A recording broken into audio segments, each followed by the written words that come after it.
Hi my loves, welcome back to the channel. So today we will be making this cute back to school hairstyle for a little girl.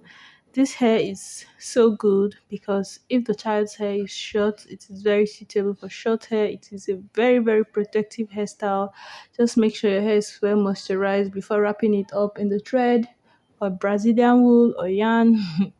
And to make the hair, I shared her hair from ear to ear, as you can see behind, and then I have two sections at the back and then three sections in the front. So for each of these sections, I have five of them. For each of the sections, I make a line down the middle, just like this, and also like this. So I just make one side, put it away.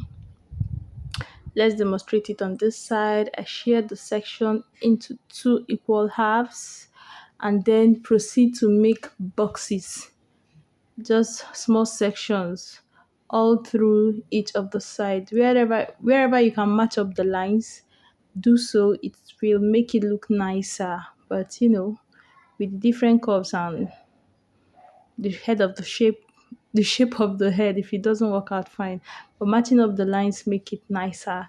So I go ahead for each of those two sections. I make these boxes. I just braided it a little bit instead of using rubber band because I didn't want to use rubber band, but later in the day, I had to use it in the front section just because we were running out of time and it was getting dark.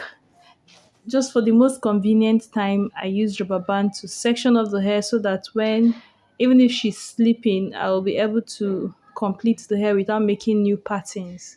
Understand? So for the back, I continue this way, made boxes all through all of them, and then after that, you're going to see how I wrap the hair or how I thread the hair using Brazilian wool. I used two pieces of Brazilian wool for this hairstyle, and when I was done, you will see how I joined it together and how I packed the hair. This hair will last, it will last. It is a very protective hair. It is just like African threading because it covers the whole strands of your hair. Once your hair is moisturized, it will not get dehydrated, it will not experience any friction. The hair is just safely covered until you take down the braids, and it's a really nice hair. So this is how I do it. I wrap one, I just thread it like this until it gets to the length where it is going to reach the opposite box.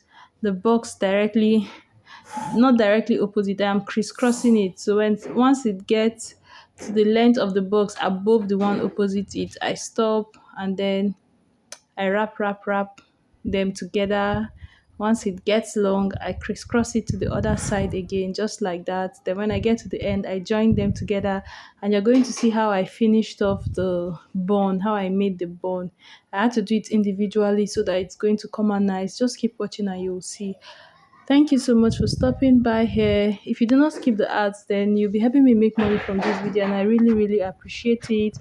And if you like the hairstyle, don't forget to leave a thumbs up. Any question you have, I will respond to it. If you leave it in the comment section.